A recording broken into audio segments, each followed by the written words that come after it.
भारतीय स्त्री मुक्तीच्या व स्त्री शिक्षणाच्या प्रणेत्या, प्रथम शिक्षिका, समाज सुधारिका क्रांतीज्योती सावित्रीबाई फुले यांचा आज 3 जानेवारी जयंतीनिमित्तानं धुळे शहरातील असलेल्या त्यांच्या स्मारकास पुष्पहार अर्पण करून अभिवादन करण्यात आलं आहे।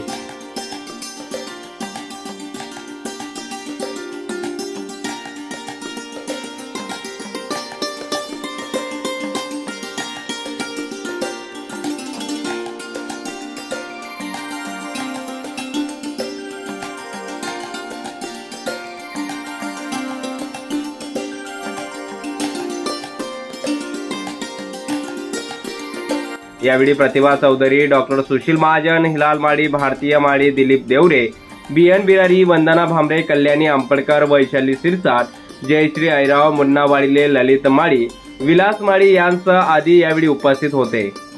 प्रतिनिधी रूपक बिरारी, माझा महाराष्ट्र न्यूज, धुळे।